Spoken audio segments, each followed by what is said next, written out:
Abra sua Bíblia em Daniel 12. Começar com o texto bíblico.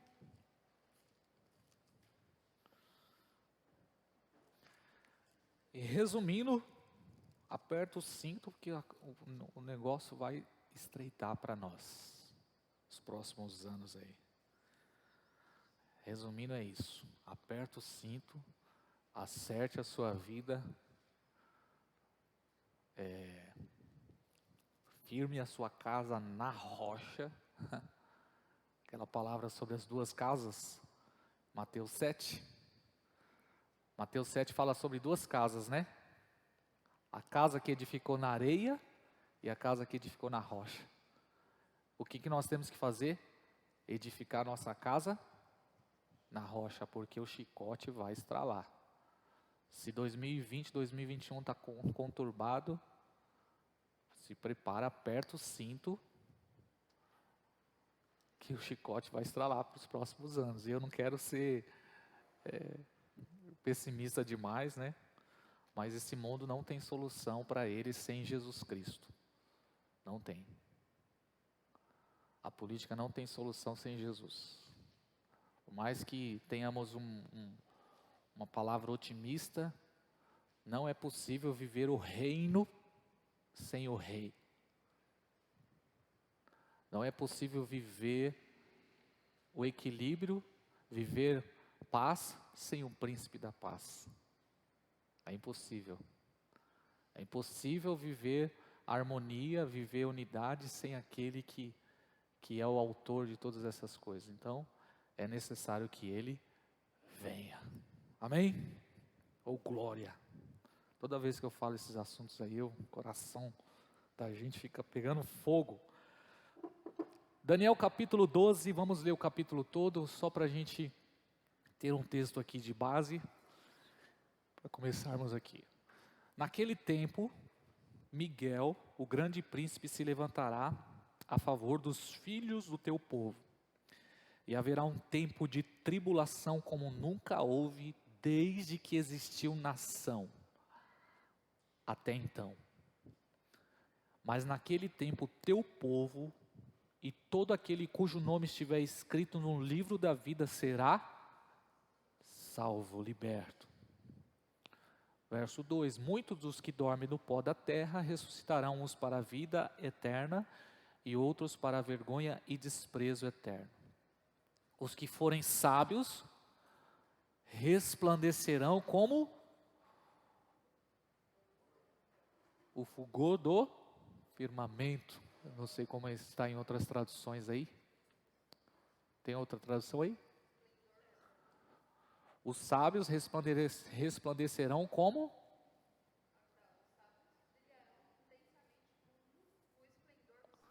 Sempre você vai ver isso nas profecias do Antigo Testamento. Os profetas, eles sempre vão falar de dois grupos. Eles vão falar dos sábios. Eles vão falar de um grupo que vai se santificar, um grupo que vai permanecer justo, e vai falar de um outro grupo, que são aqueles que vão viver para vergonha e desprezo. Você vai ver isso em Daniel, você vai ver isso em Isaías, você vai ver isso em Jeremias, Malaquias, você vai ver isso em Joel, sempre apontando para dois grupos, principalmente quando se fala do tempo do fim. E outros para vergonha e desprezo eterno, né? Os que forem sábios resplandecerão como o firmamento, e os que converterem a muitos para a justiça brilharão como as estrelas, sempre e eternamente. Só uma pausa aqui. Cara, existe uma promessa aqui para nós. Nós precisamos ganhar almas. Nós precisamos ganhar almas. Olha o que diz aí a palavra: os que converterem a muitos para a justiça brilharão como as estrelas, sempre e eternamente. Precisamos ganhar almas, principalmente nesses dias, falar de Cristo. Amém, gente? Amém, gente? Ganhe uma alma para Jesus até o fim do ano, pelo amor de Deus. Ganhe uma alma para Jesus aí. Leve alguém até Cristo, nem que seja o seu próprio filho, igual a minha filha vai se batizar domingo. Já estou ganhando uma alma para Jesus. Ganhe alguém para Jesus aí, pelo amor de Deus. Amém, gente? Porém, tu, Daniel, sela essas palavras e sela o livro até o fim, muitos correrão de uma parte para outra e o conhecimento se multiplicará. Então eu, Daniel, olhei e vi que estavam em pé outros dois, um de um lado da margem do rio, outro do outro lado. Eu perguntei ao homem vestido de linho que estava acima das águas do rio: quanto tempo haverá até o tempo dessas maravilhas? Então ouvi um homem vestido de linho que estava acima das águas do rio, quando levantou o céu a mão direita e a mão esquerda e jurou para aquele que vive eternamente que seria para um tempo, tempos e metade de um tempo. Quando o poder do povo santo tiver sido destruído, todas essas coisas se cumprirão. E ouvi, mas não entendi, por isso perguntei: mas Senhor, qual será o fim dessas coisas? E ele respondeu: vai-te, porque estas palavras estão lacradas e seladas até o tempo do fim. Muitos serão purificados e embranquecidos e serão refinados. Mas os ímpios agirão com impiedade, nenhum deles entenderá, mas os sábios entenderão. Desde o tempo em que o holocausto contínuo for tirado e a abominação assoladora for estabelecida, haverá 1290 dias. Feliz o que espera e chega aos 1335 dias. Tu, porém, vai-te até que chegue o fim, pois descansarás e receberá a tua herança no final dos dias. Amém. Glória a Deus pela sua palavra. Daqui a pouco nós vamos trabalhar mais esse assunto desse capítulo aqui. É só para a gente começar com o texto bíblico. Quero fazer algumas considerações aqui para firmar nosso entendimento sobre a vinda do Senhor. Primeira consideração: a segunda vinda de Cristo, ela está rigorosamente dentro da agenda de Deus. Ponto. Você querendo ou não querendo, nunca se esqueça disso. Você aprendendo ou não aprendendo, você estando ciente ou não, a segunda vinda de Jesus está rigorosamente dentro da agenda de Deus. Jesus Cristo está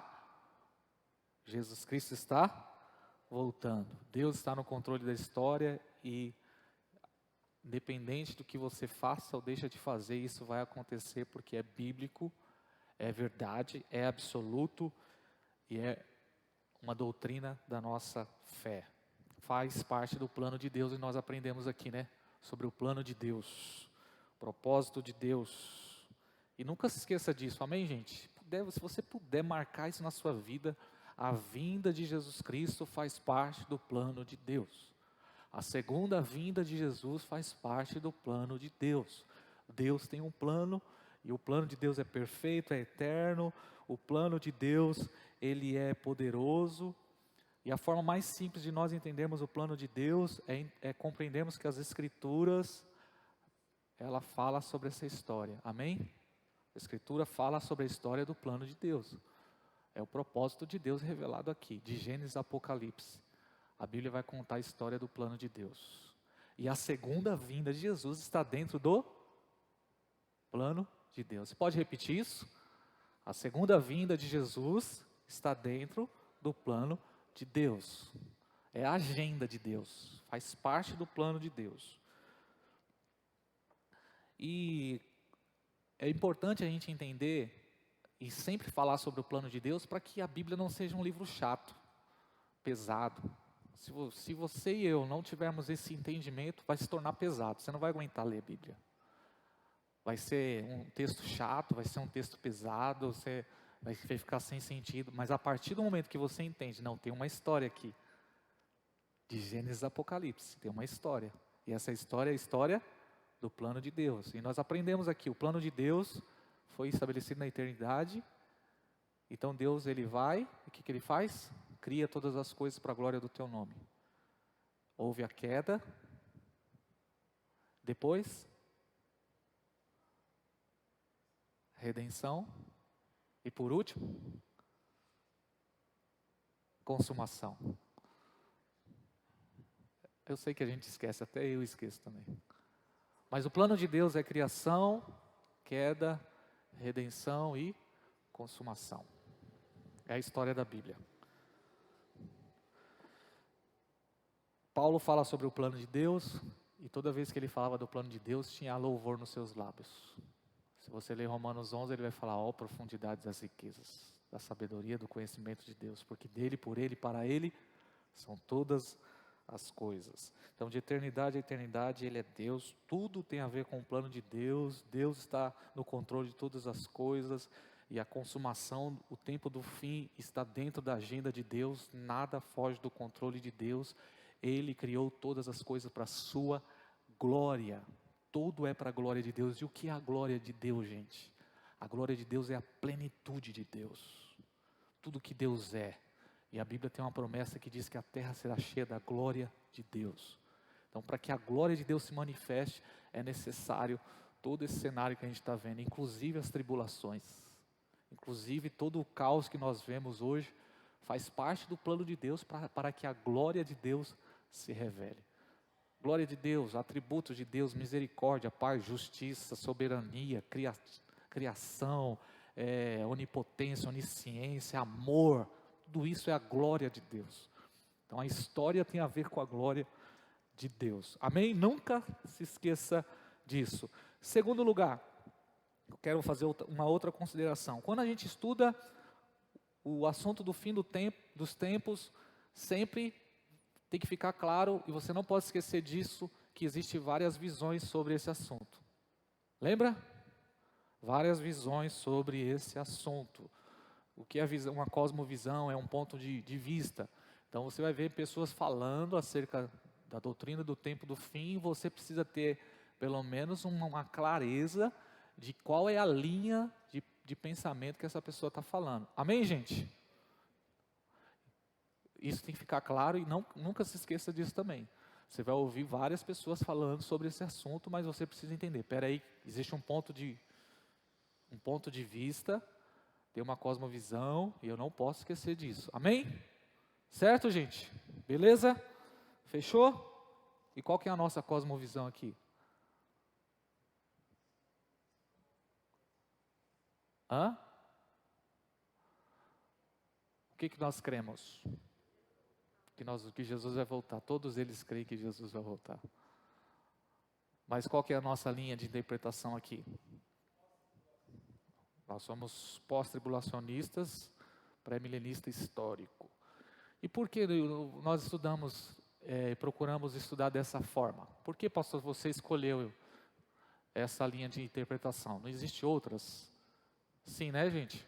Pelo menos 3 ou 4, lembra? Alguém pode falar rapidinho aí, só para ver como vocês estão? O Beto sabe, fala aí, Beto. Os pré-tribulacionistas, os mid, que mais? Os pós-tribulacionistas. Então tem também os pré-milenistas, os amilenistas e os pós-milenistas. Nós resolvemos estudar o pré-milenismo histórico porque eu fiz uma escolha lá, falei, isso aqui, por sorte. Foi por isso? Não, por quê?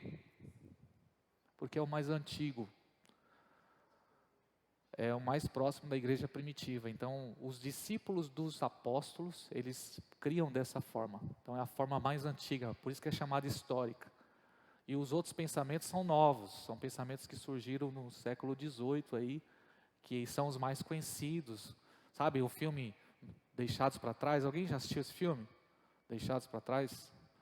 Que fala do rapto da igreja, do arrebatamento. Então, essa forma de interpretar os estudos dos últimos dias é uma visão, é uma cosmovisão pré-tribulacionista. Mas nós escolhemos estudar aquilo que em toda a história da igreja foi uma doutrina clara sobre a vinda de Cristo. Por isso, nós estudamos e procuramos interpretar o fim dos tempos nessa visão. Amém, gente? Eu estou lançando aqui, vocês podem fazer pesquisa sobre esses assuntos. É importante, você anota aí, depois você vai na internet e você pesquisa. O que é isso? Qual que são as linhas teológicas? Então você vai saber lá e você julga e você tira as suas conclusões. Amém? Beleza? Fechou, gente? Terceira consideração aqui, aí a gente entra na nossa aula de hoje. É importante você ter a clareza da cronologia dos fatos. Então, o objetivo do estudo não é só lançar a informação, você precisa ter clareza da cronologia dos fatos. O que está acontecendo agora, o que vai acontecer depois, o que vai acontecer posteriormente. E aí? Beleza? Então vamos pensar nisso hoje? Vamos pensar nisso hoje aqui para ficar bem fixado aí na sua mente. Então se quiser anotar, anote aí. Para ficar show de bola e facilitar a sua compreensão acerca do tempo do fim. Então nós precisamos entender antes, durante e depois. A vinda de Jesus Cristo entre antes, durante e depois. Quem lembra da linha cronológica que a gente fez? Essa caneta está ruim. Linha cronológica. Você precisa entender cronologicamente o que está acontecendo. Tem que ter a base na sua mente. Por isso que eu tirei a tela, fiz questão de tirar para você. Porque o Davidson, ele gosta de olhar a tela lá para ficar... Você precisa ter clareza, né? Entender mais ou menos aí na sua mente. Então, a partir de hoje, isso aqui vai ficar marcado na sua vida. Nunca mais você vai esquecer disso. Beleza? Amém? Em nome de Jesus. Você não vai ter mais dúvida. É isso e pronto. Resumir nosso estudo aqui sobre a cronologia. Linha do tempo dos fatos, né? Criação, né? Lembra disso, gente? Primeiro ponto, Gênesis. Começa aqui, Gênesis. Né? Criação. O que acontece aqui? Primeira vinda de Jesus. Cruz, né? Primeira vinda de Jesus, ele veio, o verbo se fez carne. Na plenitude dos tempos, há 2.220 anos atrás, Jesus Cristo veio, se fez carne. Né? Amém, gente? Essa é a primeira vinda de Cristo. Aqui no final está a segunda vinda de Jesus. Segunda vinda de Jesus. Esse período aqui entre a primeira e a segunda vinda de Jesus é chamado de últimos dias. Quem pode ler Hebreus 1:1, rapidinho? Hebreus 1:1.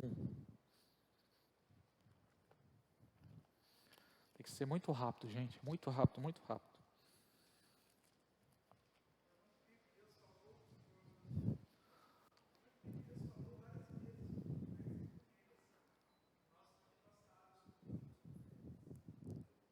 O 2 também.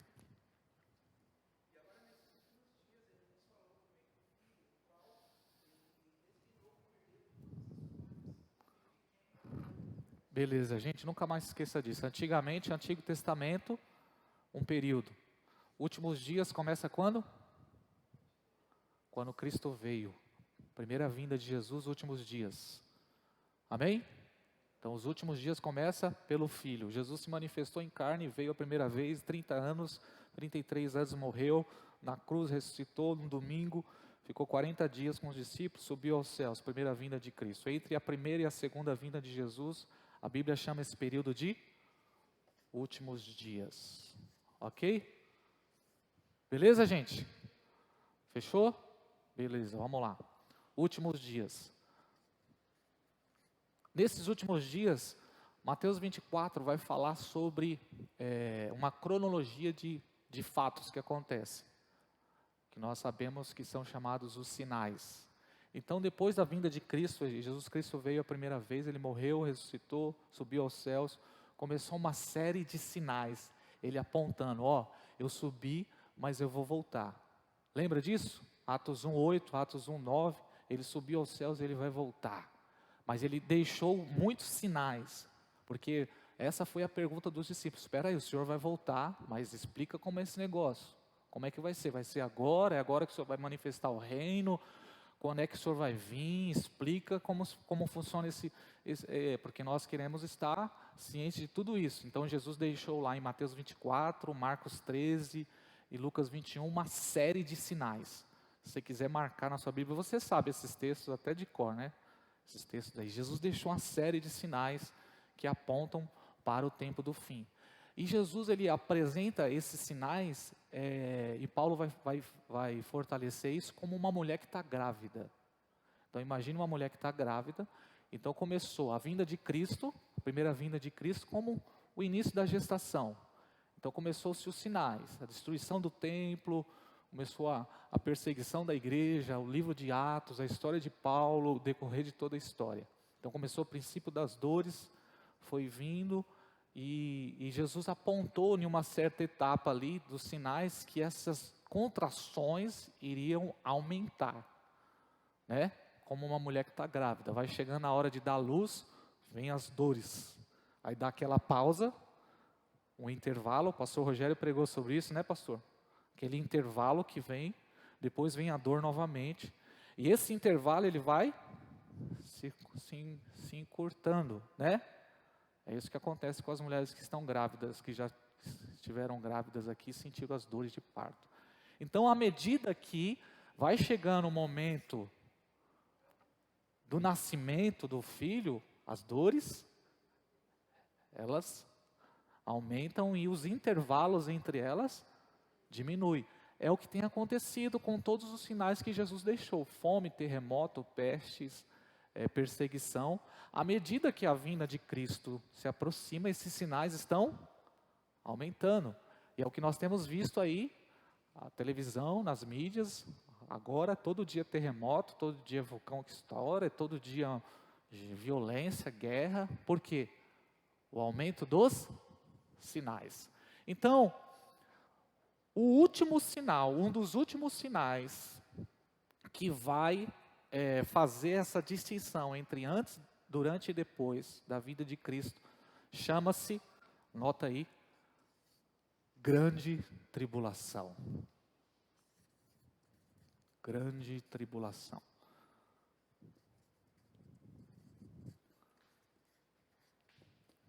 Grande tribulação.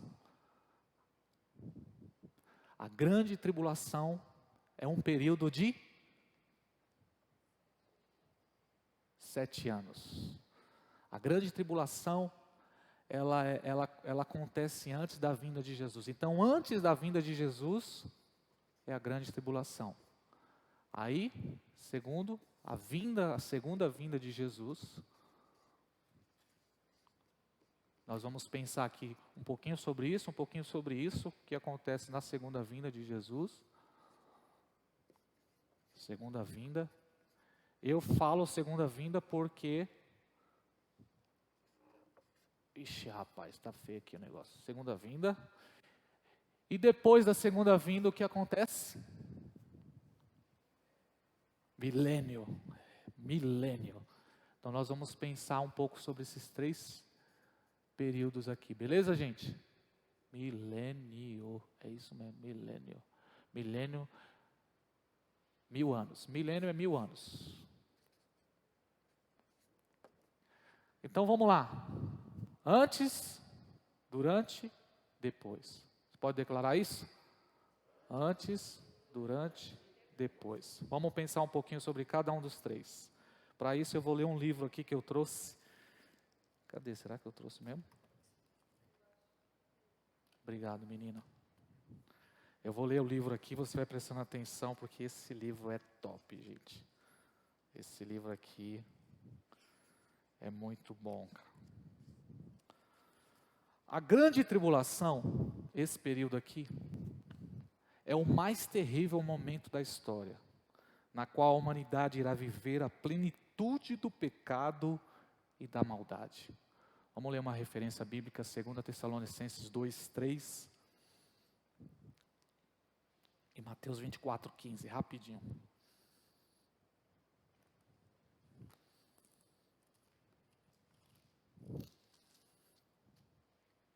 Segunda Tessalonicenses 2:3, quem pode ler em voz alta?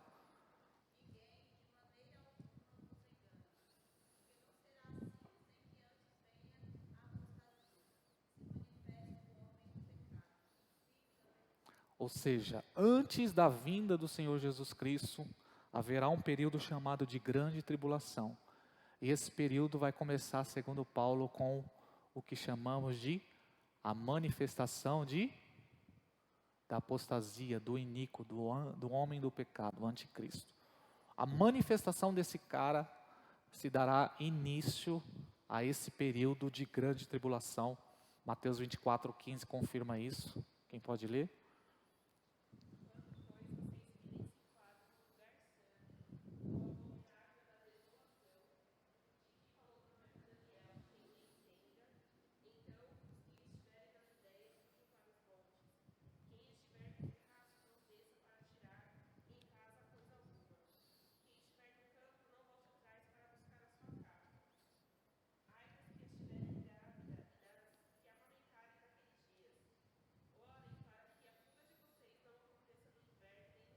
até o 22, tá?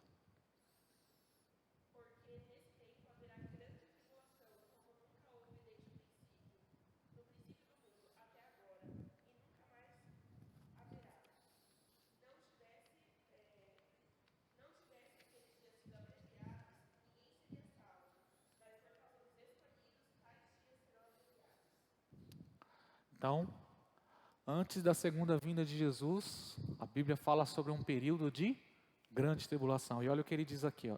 Antes de Jesus voltar, o trigo vai crescer e amadurecer. Quem é o trigo? A igreja, os santos. Porém, o joio também. A igreja vai atingir o ápice da maturidade e liberação de glória, enquanto que o mundo também vai atingir o ápice da maldade e liberação do pecado. Então, esse período de grande tribulação, ele vai marcar justamente para isso. É um período em que haverá um amadurecimento do trigo. A igreja vai ser amadurecida, os cristãos vão amadurecer. E cristão só amadurece na tribulação. Amém, gente? É na prova que a gente é aprovado, né? É na prova. Então, a grande tribulação é um período em que a igreja ela vai atingir o seu ápice de maturidade. E também o que vai acontecer é o aumento da maldade, que é o joio. Na mesma proporção em que a maldade e a perseveridade aumentarão no coração dos homens, a glória de Deus se manifestará através da igreja com sinais e maravilhas. Amém, gente? Eu quero destacar isso porque isso está mexendo muito comigo, porque começamos a falar sobre esse assunto há algum tempo atrás, sobre essas duas verdades, e eu começo a ver várias confirmações em outros lugares, em outras pessoas. Esses dias eu fui em um culto lá na igreja Sarano, o pastor que veio de Curitiba falou a mesma coisa, eu fiquei admirado.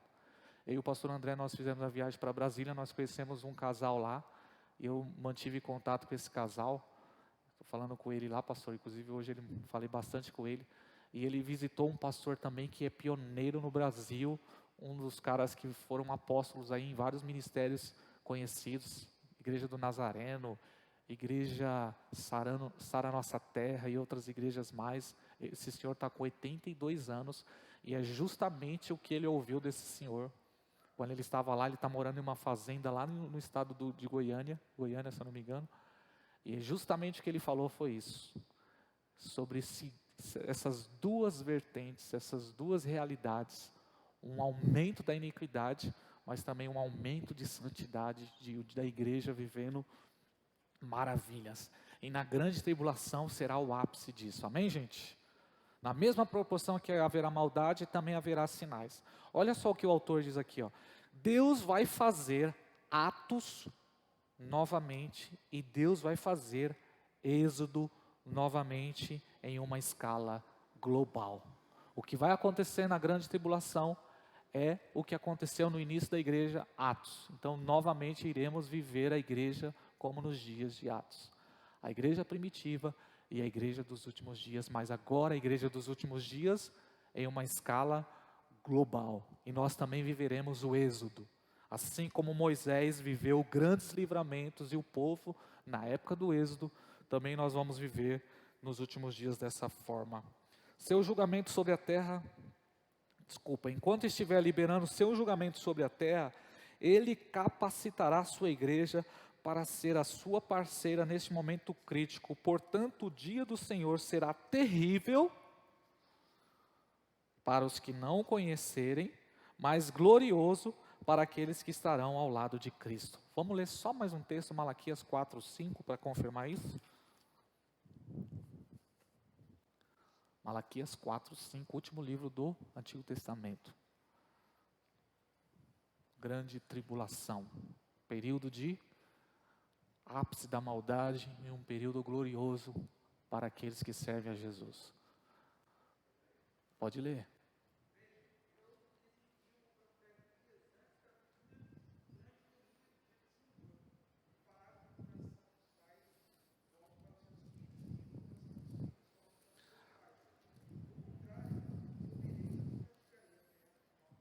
Lê o verso 1, Rodrigo. Verso 1, rapidinho.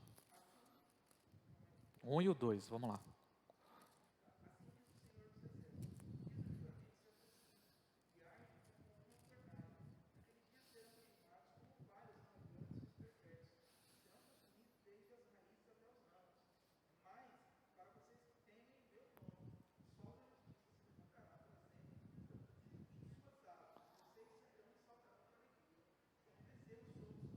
Olha aí o que ele diz. Ele fala sobre um aumento de maldade, né? Mas ele fala também que, mas sobre vós, o que vai acontecer?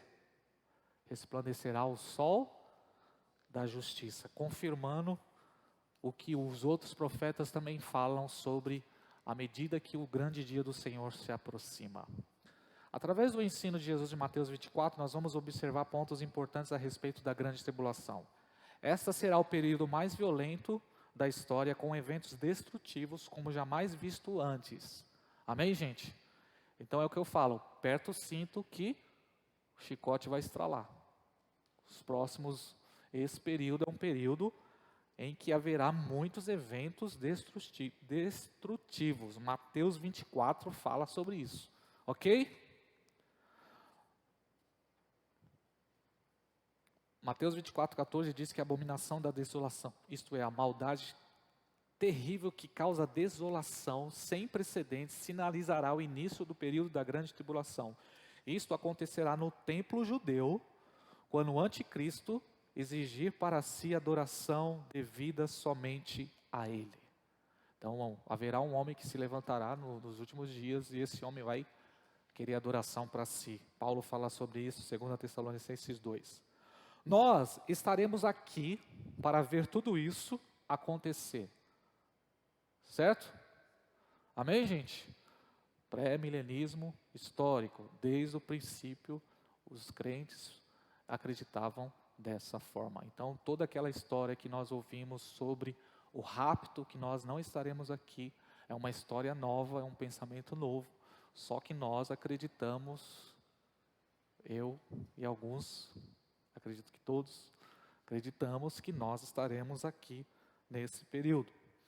Mas, não apenas isso, a igreja se levantará para brilhar mais forte em meio às densas trevas. Nós só não estaremos aqui, nós faremos parte, nós iremos participar, assim como um filme. A parte final é a parte da ação. Quem pode fazer? Por causa da misericórdia de Deus para com seus escolhidos, quantos são escolhidos aqui?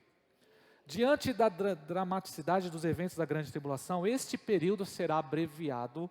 Se não fosse assim, nenhum homem sobreviveria. Mateus 24, 22. Quem está em Mateus 24, 22?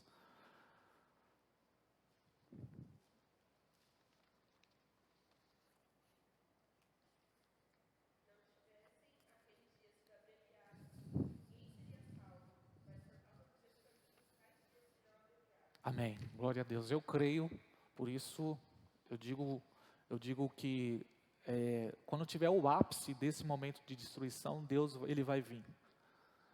E ele vai, é como se ele tivesse não só esperando o tempo no sentido cronos, mas esperando que os fatos aconteçam.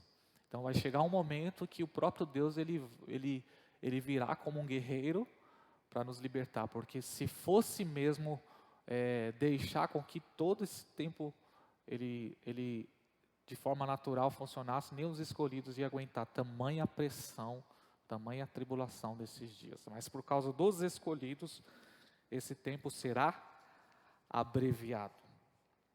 Ao explanar a sequência dos eventos da grande tribulação, Jesus afirma que logo em seguida a tribulação daqueles dias, o sol se escurecerá, a lua não dará sua claridade, as estrelas cairão, os poderes do céu serão abalados, então aparecerá no céu o Filho do Homem. Mateus 24, 29 fala isso, não vamos ler, mas pode marcar aí. Portanto, podemos concluir que a volta de Jesus está diretamente conectada a este período, pois ele é o único capaz de vencer definitivamente a iniquidade generalizada que se instalará. Por que eu estou lendo isso aqui? Porque alguns dizem que esses eventos de Mateus 24 já aconteceram. Muitos dizem isso. Gente renomada diz, não, Mateus 24 não diz respeito a nós. Mas por que isso não é coerente? Porque quando lemos os fatos, os eventos, está rigorosamente dentro da vinda de Cristo. Então, se você ler Mateus 24, você vai ver falando sobre todos os sinais. E quando chega no verso 29 e 30, fala sobre o sol escurecendo, sobre poderes da terra sendo abalados, sinais no céu.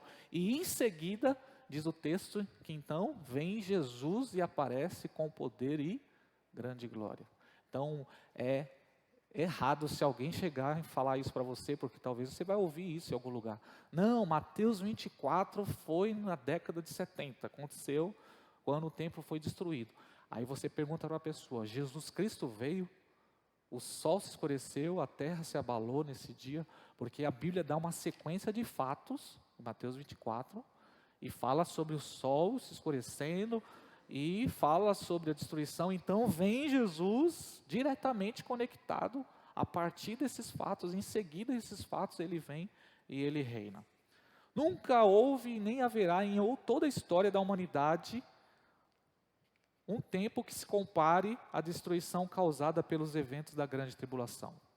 Ou seja, não haverá nada que se compare a esse momento. Nem mesmo as maiores tragédias de que temos ciências já ocorridas ao longo da história da humanidade, podem ser comparadas à gravidade dos acontecimentos que darão no período que precederá a vinda de Jesus, nem a destruição do templo em Israel, nem a destruição da nação de Israel em 135, nem mesmo o recente holocausto do Hitler, que matou 6 milhões de pessoas, nada se compara a esse período, nada.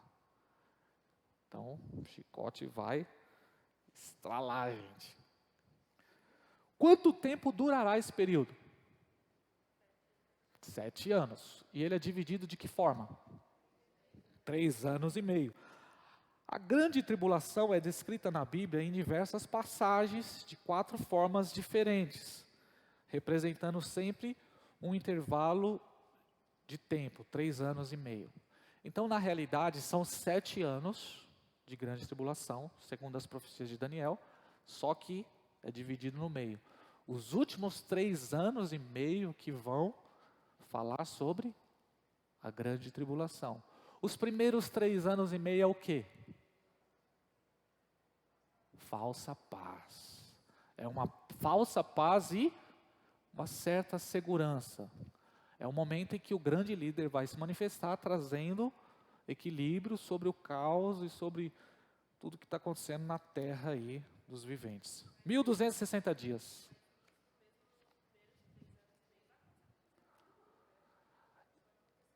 A iniquidade ela vai se multiplicando, mas quando esse cara vai surgir para trazer uma certa paz. Então haverá tipo 3 anos e meio de ufa, graças a Deus alguém se levantou para resolver os BO, cara. Entendeu? Graças a Deus o Messias se levantou aí. A perseguição da igreja ela vai ser de forma gradativa. Nós já teremos ciência do que está acontecendo, porque nesse período o cenário todo vai ser preparado, mas na metade da semana, na metade dos 3 anos e meio, ele vai se manifestar, então ele vai vir com todo vapor para cima da igreja. Os sábios entenderão, já estarão cientes do que está acontecendo.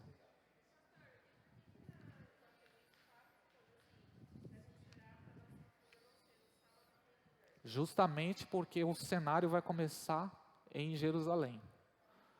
Tudo vai começar em Jerusalém. A partir de Jerusalém vem a perseguição. Então, onde é que ele vai se manifestar? No templo.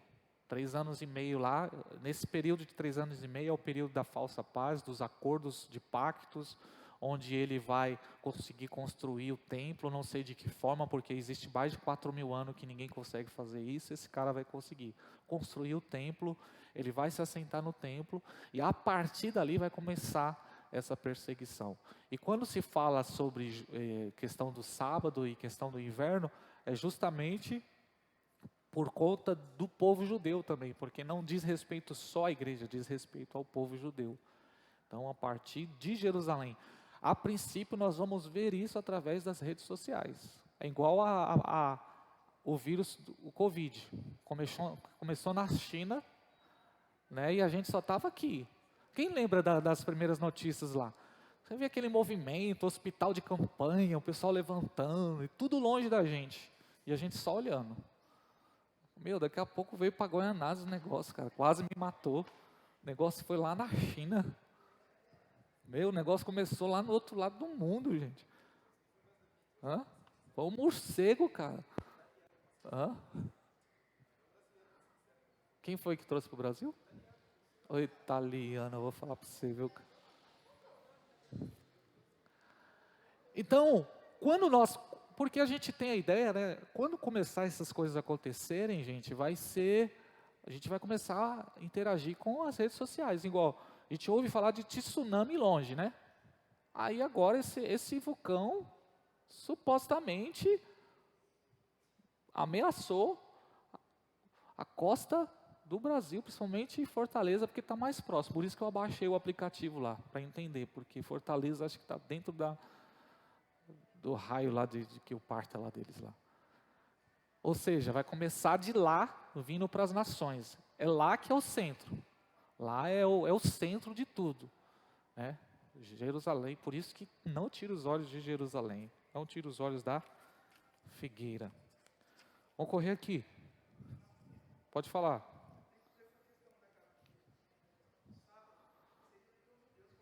Sábado. Na realidade, o que vai acontecer nesses 3 anos e meio é o avanço do judaísmo. As práticas judaicas voltando a acontecer. Então, voltará sacrifício, os cultos, a questão da guarda do sábado. Então, isso será muito forte. Por isso que Jesus trabalha essa questão sobre o sábado. E alguns interpretam o seguinte, que o sábado é o dia da balada, né, mano? Ninguém quer estar na igreja no dia de sábado. E no inverno também, ninguém gosta de culto no dia do inverno.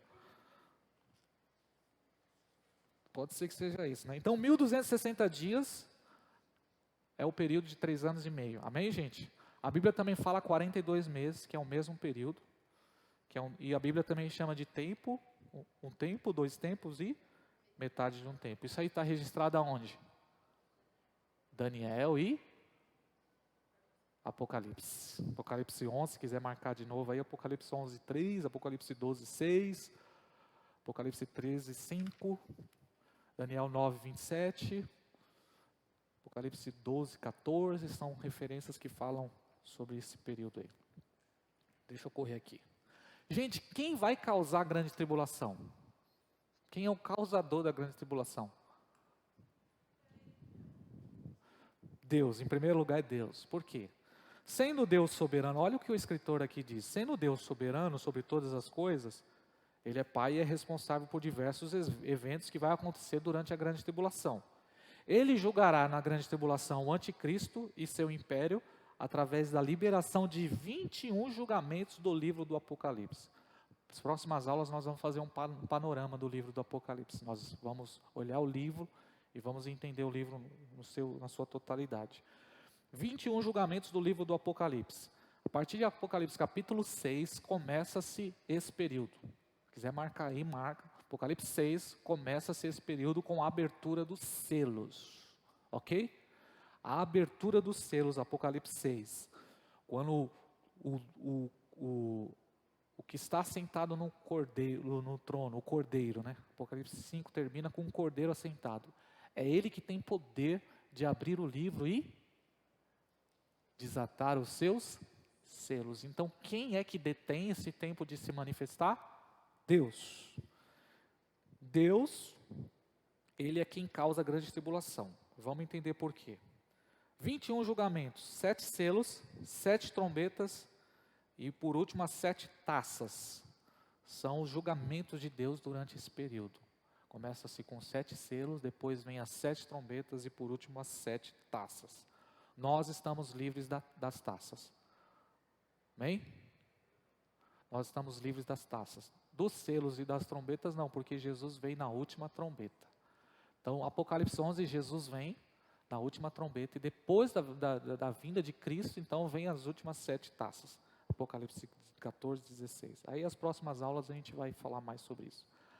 A severidade do juízo de Deus tem como finalidade destruir todo o império do anticristo. Ou seja, por que Deus está por trás dessa grande tribulação? Porque é Deus que é o primeiro causador. Porque a severidade do juízo de Deus tem como finalidade destruir o império do anticristo. Então é o momento que o anticristo vai ser destruído. Para que então Jesus possa vir e restaurar a terra. Aqui entra o milênio, né? Que a gente vai falar depois. Então, o propósito de acontecer isso aqui é justamente para restauração da terra. A igreja não será alvo da ira de Deus. Pode dar um glória a Deus, gente? A igreja, lembra que eu falei, o que vai acontecer em Êxodo, vai acontecer também na grande tribulação. Êxodo 8, 23. Quem pode ler rapidinho? Êxodo 8, 23.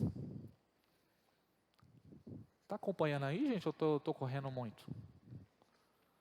É porque eu tenho que terminar no horário. Êxodo 8, 23.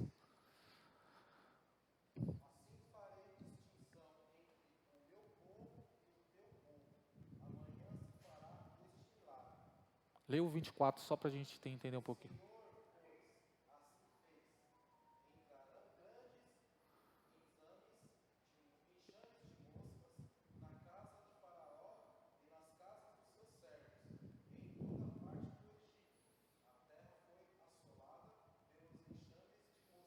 E lê o outro para a gente ver.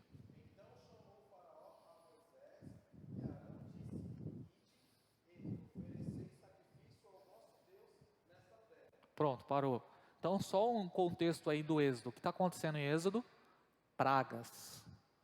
Moisés está falando para o povo, ó, deixa o povo sair, rapaz. Deixa o povo sacrificar. E o faraó, o que o faraó fez? Não, vai deixar sair não, rapaz. E aí o que aconteceu? As pragas atingiam o povo do Egito, mas não atingia o povo de Deus que estava dentro do Egito. Então é o que vai acontecer na grande tribulação. Os juízos de Deus, eles vêm para atingir quem? O faraó, o anticristo que vai se manifestar. O juízo de Deus vem para atingir eles, mas a igreja, ela não será alvo das taças, da ira de Deus, que é a hora que o chicote vai estralar. Quando se fala de taça da ira, irmãos, sai de perto. Então nós não somos alvos da ira de Deus. A igreja não será alvo da ira de Deus, ela será protegida dos julgamentos de forma milagrosa. Você crê nisso, gente? Eu creio. O Deus de Israel, o Deus de Moisés é o nosso Deus. E nós seremos protegidos pelo Senhor. Apocalipse fala isso, Apocalipse 12 e outros textos também. Segundo causador da grande tribulação, o próprio diabo. O diabo é o causador. Através do anticristo e do falso profeta, o diabo vai perseguir a igreja e Israel de forma enfurecida, porque saberá que pouco tempo lhe resta. Lembra que a gente estudou aqui, toda vez que Deus ia levantar um grande líder, como se fosse Abraão, lembra toda vez que o plano de Deus avançava, Deus levantava Abraão, sempre se levantava um cabeça quebrada para atrapalhar. Lembra disso? Um atribulado. É assim na nossa vida também. Começa a orar, começa a fazer uma coisa para Deus, o que acontece? Vem a tribulação. É assim ou não é, gente? É assim na nossa vida também. Então, levantou-se Abraão, antes de Abraão, Nimrod. Levantou-se Moisés, antes de Moisés, Faraó. Então é sempre assim. Na época de Jesus, Herodes, para matar Jesus. Na época de Paulo, da igreja de Pedro, Nero. E assim sempre vai acontecer. E nos últimos dias será do mesmo jeito. Porque o diabo sabe que pouco tempo lhe resta. O diabo sabe que a sua hora está chegando. A hora dele ser esmagado completamente. O que ele vai fazer? Vai se levantar com fúria, cara. Então, o causador da grande tribulação também é o diabo, porque ele sabe que pouco tempo lhe resta. Outros causadores da grande tribulação, as pessoas. Porque na plenitude da perversidade, no fim dos tempos, as pessoas de coração endurecido se levantarão umas contra as outras e não se arrependerão. É o aumento da iniquidade. O pastor André pregou domingo sobre isso, consequência de colheita. Então a grande tribulação é a consequência da colheita. Ápice de violência, abuso, corrupção, guerra, vai dar o quê? Vai dar uma grande tribulação, não adianta. Então as pessoas, por conta dos seus corações duros, serão causadores. E é sempre assim na Bíblia, nós vamos ver a soberania de Deus interagindo com o livre-arbítrio ou o que outros chamam de livre agência dos homens. É Deus governando a história, mas o homem também participando dessa história com a sua liberdade, com seus pecados. Então, nós vamos ver isso em toda a Bíblia. Sempre vai se falar, quem está causando isso é os homens. A alma que pecar essa, morrerá. Mas Deus nunca perde o controle.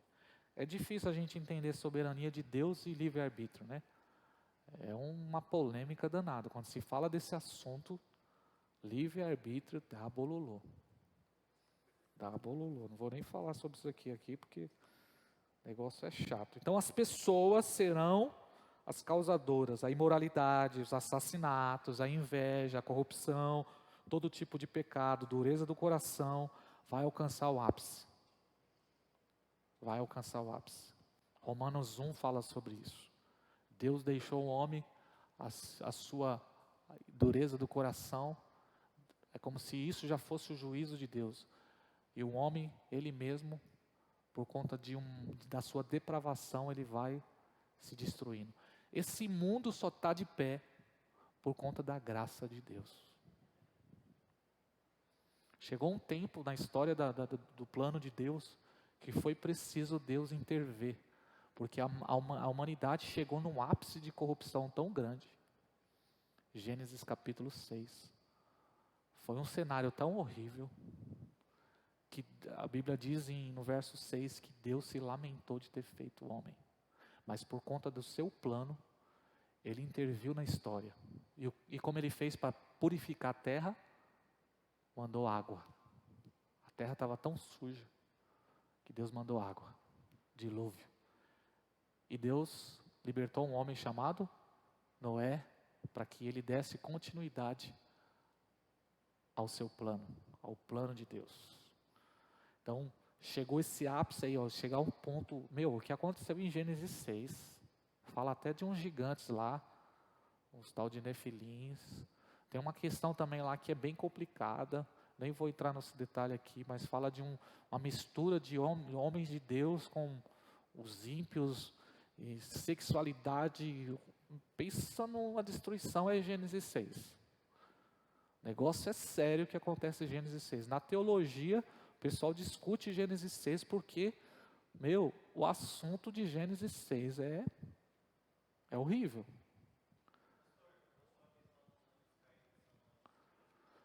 Cara, não pergunta isso para mim não, Beto. Tem duas linhas de interpretação. Existem os anjos caídos ali, por quê? No Gênesis 6, olha, vai dar polêmica isso aqui. Gênesis 6 fala de uma espécie de anjos caídos que se misturaram com as filhas dos homens. Alguém já ouviu falar sobre isso, né? Então, há uma linha que interpreta que aqueles eram justos, os descendentes de Sete, a descendência justa de Adão.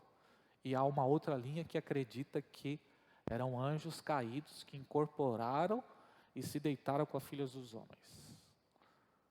Nascendo os nefilins aí. Depois você pesquisa, pode pesquisar na internet isso aí, que isso aí dá pano para manga. Ou seja, aconteceu algo tão sério, tão violento nesse dia, que foi necessário Deus ter que intervir. Foi necessário Deus mandar um dilúvio e acabar com toda a humanidade. Inclusive, foi aí que os dinossauros ficaram extintos aí, só ficou os esqueletos dos dinossauros. Outro causador da grande tribulação. Eu falei que o primeiro é Deus, o segundo é quem? O diabo, o terceiro, os homens, o quarto, a própria natureza. Por quê? A natureza ela se manifestará com agitações e convulsões. São os terremotos, tempestades e outras catástrofes naturais. É o que temos visto. A natureza.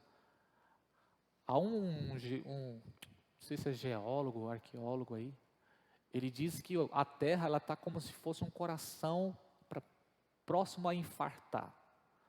Por que o pessoal está discutindo tanto essa questão climática, essa questão aí do clima, essa briga toda aí da natureza, por conta disso. O pessoal que estuda a área diz que a Terra não aguenta mais.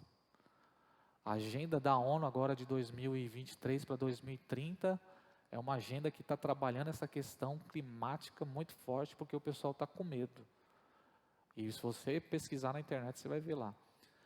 Está acontecendo milhares de terremotos. Eu estava vendo um vídeo hoje, 50 mil terremotos aconteceram em 3 dias, gente. Isso é muito sério.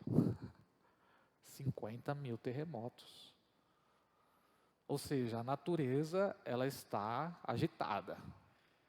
Tá, terremoto, tempestade, gemendo com dores de parto. A gente fica falando lá em casa, lá, as nossas casas aqui não aguentam um terremoto, cara.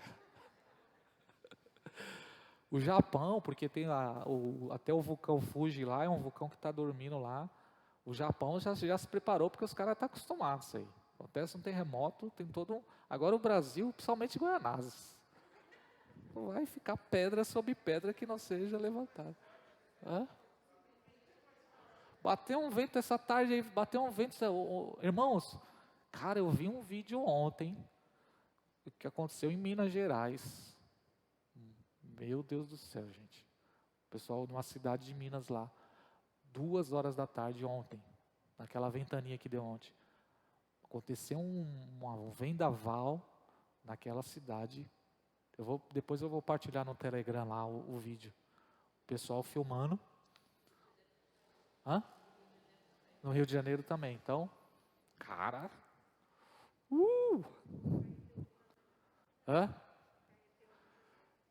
O pessoal que mora na praia tem que ficar ligeiro, viu? A praia vai ser um dos primeiros lugares a serem atingidos aí.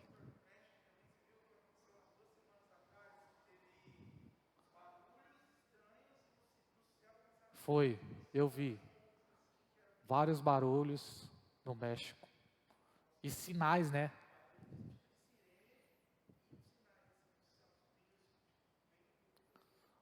Ou seja, Romanos 8, 21 e 22. Vamos ler? É Bíblia isso aí.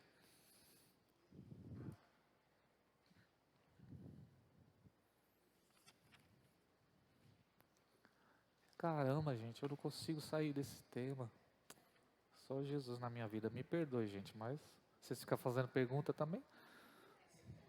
Vocês ficam se intrometendo aí, ficam fazendo pergunta? Vamos lá, vamos caminhando. Romanos 8, 21 e 22. Quem pode ler?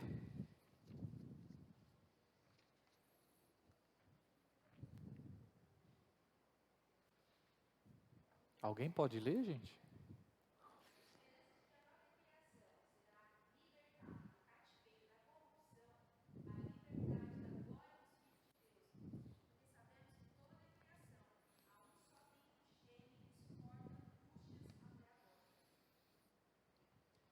Vinte e 21 e 22, né?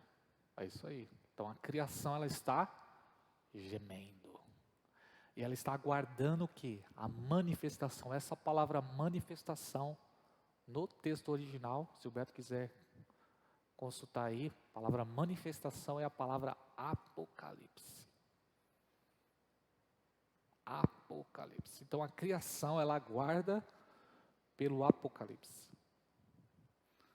Ela aguarda porque ela está escrava. E porque ela está escrava? Lá em Gênesis 3, Pecado. Toda a criação foi criada para a glória de Deus, mas o pecado veio e atingiu a própria criação. Então, essa questão de barata, essas outras questões aí, veio por causa de Gênesis 3, entendeu? Cara, eu acredito que não, cara. Pernilongo não tinha. Pernilongo, eu vou falar para você, cara. Lagartixa eu acho que tinha, porque lagartixa fica nos palácios. Mas a criação, ela geme, ela tá gritando. E os geólogos têm dito isso. A natureza está gritando. Está gritando. E a grande tribulação, ela é o ápice também. Durante as visões acerca do tempo do fim, falando do texto que nós lemos de Daniel 12, Daniel faz uma pergunta ao anjo. Entre elas ele pergunta, em Daniel 12:8, qual é a finalidade dessas coisas? Daniel pergunta, porque o anjo começa a falar para ele, Daniel, vai acontecer a tribulação como nunca antes. Aí Daniel vai e pergunta para o anjo, por quê? Qual é a finalidade? A resposta do anjo a Daniel foi assim, claramente. A resposta do anjo a Daniel explicita claramente quais são os efeitos da grande tribulação. Ele diz, a grande tribulação é para que muitos sejam purificados, embranquecidos e provados, e também para que os perversos procederão de forma perversa. Então a grande tribulação é para que crente seja crente e para que ímpio seja ímpio. A grande tribulação é para que crente seja crente e para que ímpio seja ímpio. Foi essa a resposta de Daniel ao anjo. Oi? Se a gente está lascado? Ou é crente ou não é crente, gente. A grande tribulação será o período de maior amadurecimento do corpo de Cristo. A gente precisa amadurecer, gente. A gente ainda está lidando com os probleminhas que não era para lidar. Ontem eu estava triste, confesso. Eu encerro com isso aqui. Ontem eu estava triste. Fiquei triste ontem. Porque parece que a gente não sai do lugar.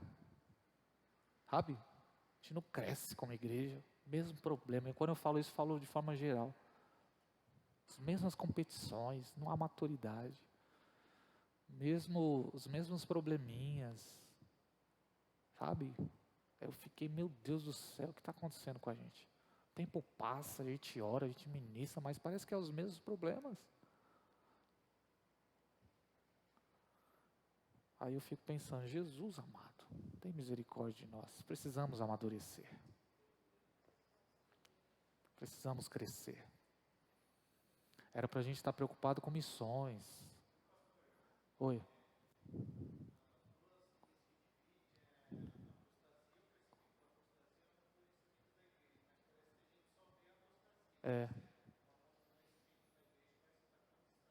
Parece estar distante. Né?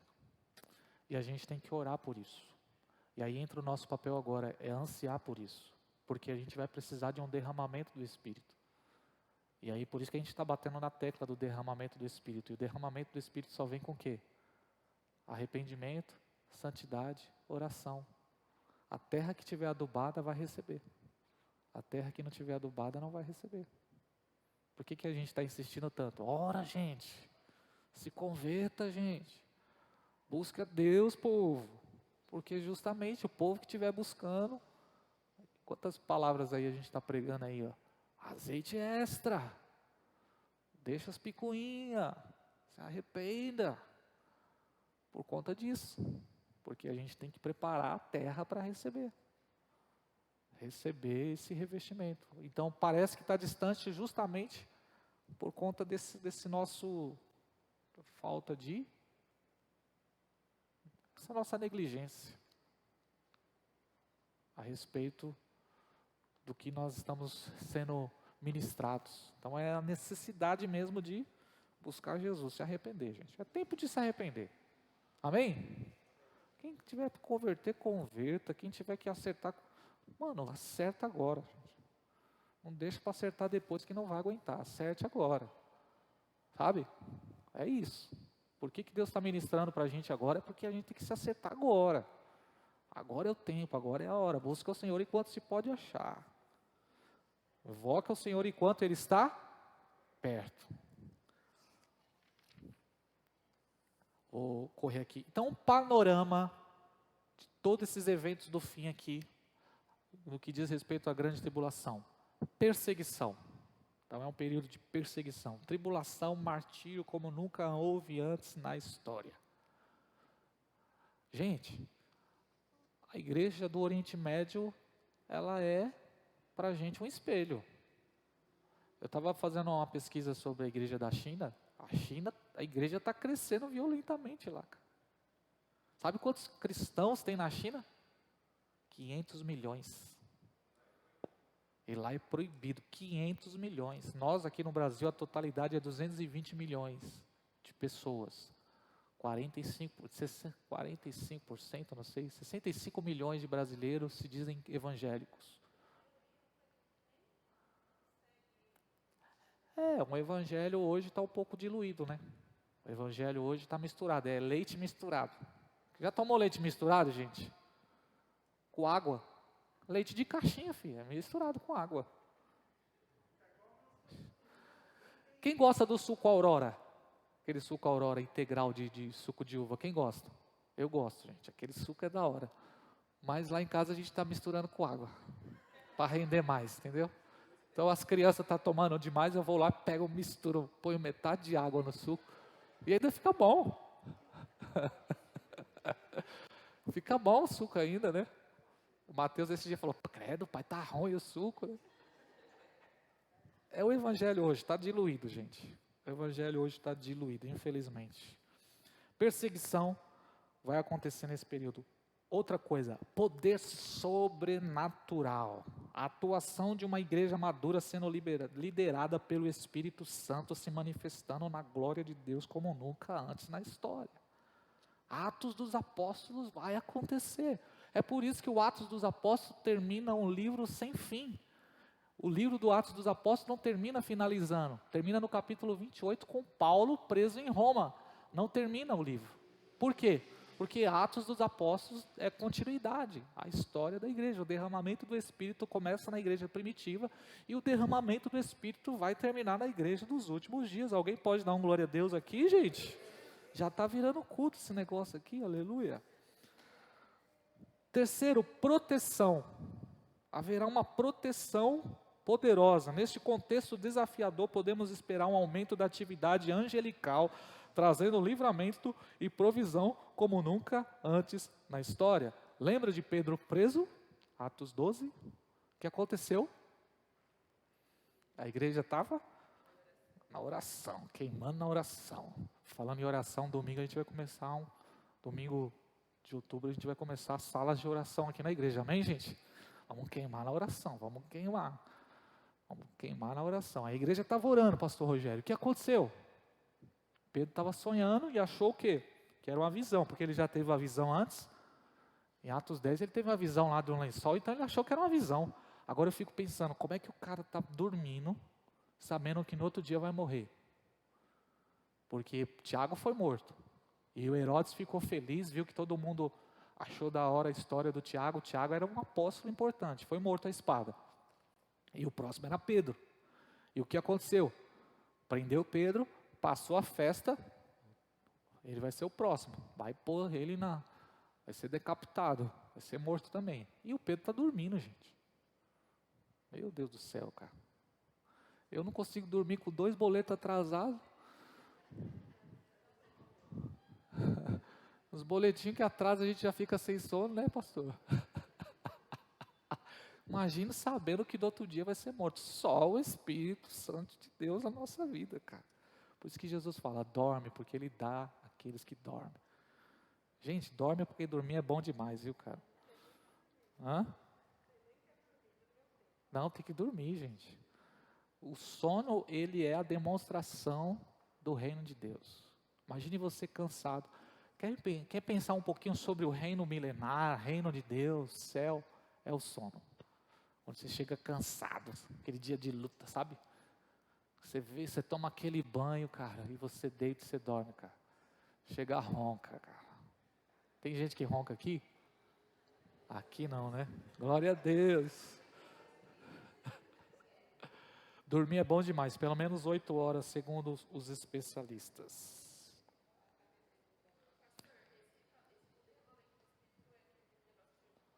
Das duas chuvas, a chuva seródia e a chuva temporã. Chuva seródia, início, chuva temporã, as últimas chuvas. Então, cara, se prepara para o derramamento do Espírito, cara. Mas o derramamento do Espírito em Atos veio quando? Veio como? Melhorando a pergunta. Quando eles estavam em oração. 10 dias orando, cara. Eles estavam em oração. Por isso, gente, ora, cara. E quando começar a orar, aí você ora. Aí quando você perceber que você está orando, ore mais, cara. Ore, ore, ore. A oração, ela faz muitas coisas. A oração, ela muda a realidade. Eu lembro de um problema que eu tive financeiro, cara. Estava desesperado com avanço sem trabalho e cheio de dívida. E eu orei numa tarde lá na minha sala, as minhas contas atrasadas. Falei, Jesus, eu preciso de uma intervenção, pai. Muda a minha realidade, meu Deus. Preciso de um trabalho. Desliguei o telefone, não, desliguei a oração, fechei, parei de orar, William. 2 minutos o telefone tocou. Meu tio Natan me ligou, filho, estou aqui na empresa tal, e o chefe aqui falou que está precisando de uma van para levar os funcionários, cara. E eu lembrei de você. Você pode vir aqui? Eu falei, agora. Mano, foi na hora que mudou a realidade. Então ore, gente. A oração, ela sempre vai mudar alguma coisa que precisa ser mudada. Sempre. Segundo ponto, às vezes a oração não muda a realidade, mas a oração, ela muda a sua forma de ver a realidade. Então você tem que orar. Lembra do que aconteceu com o Ananias? Ananias, quando soube que Paulo estava lá, o Espírito Santo falou para ele, vai lá na casa de Simão, porque tem um homem lá. Mas quem é esse cara? Esse cara aí fez tanta coisa, mas através da oração e a intimidade, o olhar de Ananias mudou. A visão de Ananias mudou. Então a oração, ela muitas vezes não vai mudar a realidade, mas ela vai mudar a forma que você enxerga a realidade. Segunda-feira a gente estava no monte orando. Você sai daquele momento de oração, sua visão amplia, cara. Sua visão abre. Então você está orando sobre uma situação, talvez ela não vai mudar a realidade. Talvez o anjo não vai lá tirar você da cela. Mas talvez vai mudar a sua forma de ver. Vai mudar a forma de você olhar. Sempre a oração vai fazer alguma coisa. E por último, a oração, se não mudar a realidade, se não mudar a sua forma de ver, vai mudar você. Alguma coisa a oração vai fazer na sua vida. Amém? Cadê? Era para me terminar, né? O que mais esperamos na grande tribulação? Avivamento. Amém, gente? Grande avivamento, Joel 2. O que mais nós devemos esperar na grande tribulação? Salvação de Israel. Gente, Israel, Deus não desistiu de Israel. Romanos 9, 10 e 11 fala sobre isso. Deus não desistiu de Israel. A grande tribulação é o momento em que Israel será salvo. E Paulo fala que todo Israel será salvo. Todo Israel. Olha o que ele diz aqui. Deus não desistiu de Israel. E a igreja não substitui Israel e nem é Israel de Deus agora. Israel é o ramo que foi quebrado, nós fomos enxertados. Mas quando Jesus voltar, Israel dirá, bendito é o que vem em nome do Senhor. Israel ainda é e sempre será o povo escolhido de Deus. O que vai acontecer na grande tribulação? A vingança dos santos. Apocalipse 6, 10 fala que os santos estão clamando por vingança.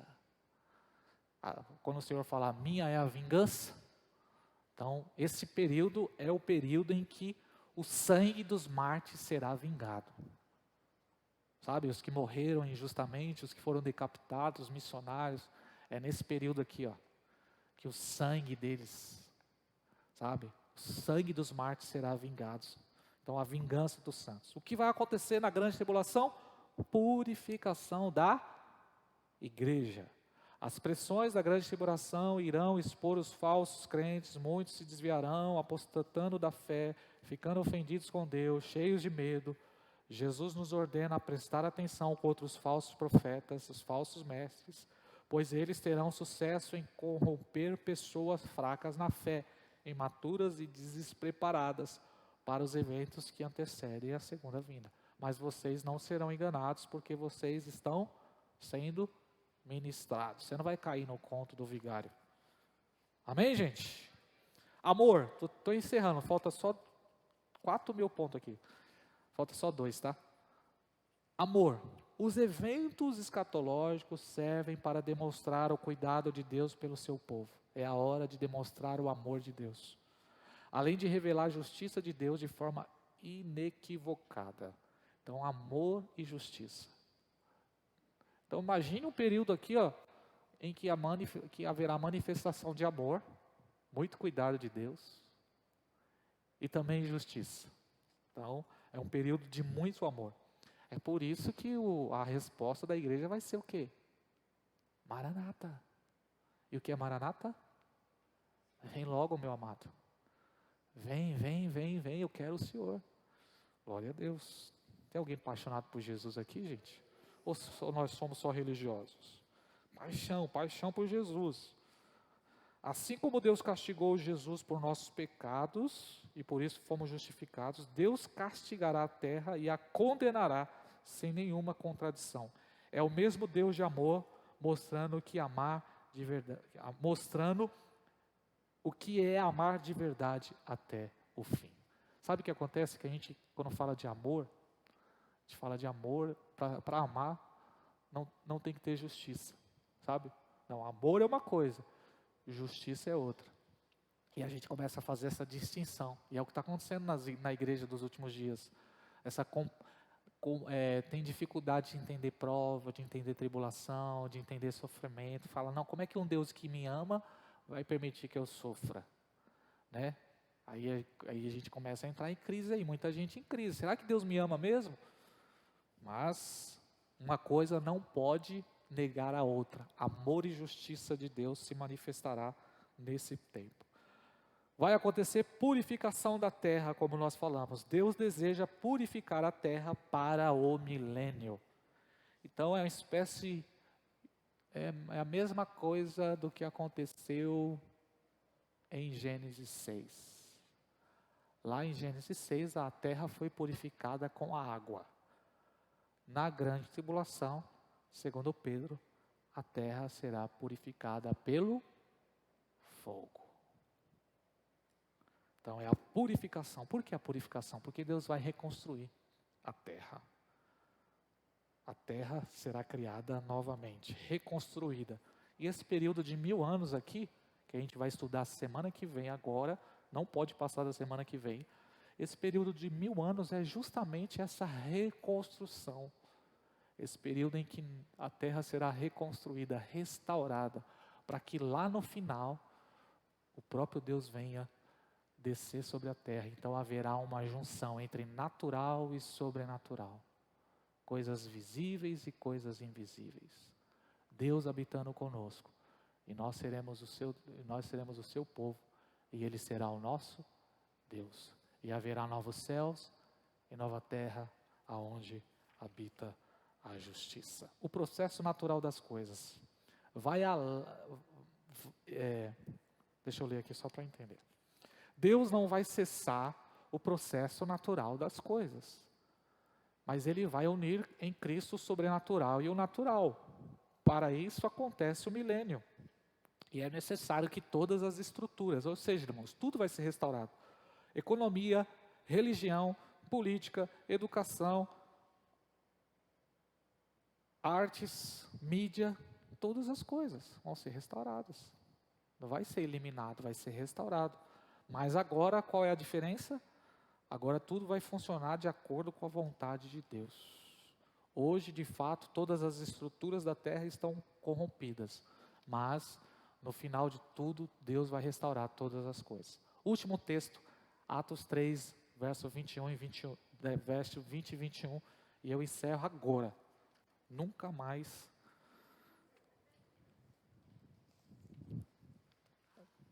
3, 20 e 21. para que você não ache que é heresia aquilo que a gente está falando aqui.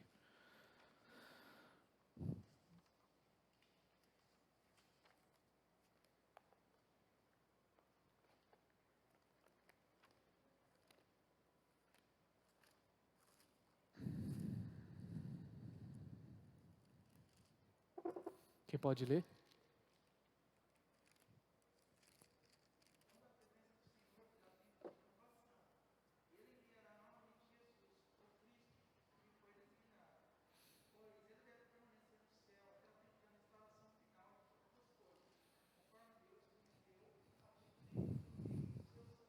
Aleluia. Então a promessa da restauração da terra foi revelada pelos profetas. E Pedro está falando que Jesus subiu e é necessário que ele fique lá. Lê de novo. Pode ler o 21, que é o importante, eu acho. Aqui, ó. Parou, Rodrigo. Ó. Ele subiu aos céus, né? Então Cristo subiu aos céus e ele deve permanecer no céu até. Então ele virá para quê, gente? Ele virá para restaurar todas as coisas, céus e terra. Amém? É Bíblia. 1 Coríntios 15, 24. Sempre tem um texto a mais, tá? Só esse. E quem vai ler vai ser eu. Então virá o fim, quando ele entregar o reino a Deus, o Pai, quando houver destruído todo o domínio, toda a autoridade e todo o poder, porque é necessário que ele reine até que tenha posto todos os inimigos debaixo dos seus pés. E o último inimigo a ser destruído é a morte. Amém? Fique de pé. O céu, vamos cantar um louvor e a gente encerra esse culto. Aleluia. Aleluia. Glória a Deus. Vamos orar, gente. Pode fechar os seus olhos nessa hora. Pai, muito obrigado por esse tempo. Obrigado, Senhor, pelo privilégio, Deus, de ouvir essas verdades, Senhor. Deus, a Tua palavra é rica. Os Teus planos são insondáveis. Os Teus planos são perfeitos. Pai, o Senhor está no controle de todas as coisas. O Senhor nunca deixou o Teu povo. O Senhor sempre supriu as nossas necessidades. E sabemos, ó Deus, que nos últimos dias nós viveremos um tempo precioso, Pai, de comunhão com o Senhor.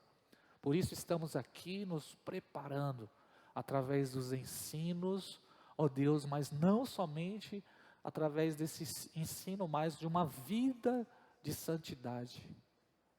Ajuda-nos a ter uma vida de santidade. Ó Pai, ajuda-nos, Senhor, ajuda-nos, Senhor.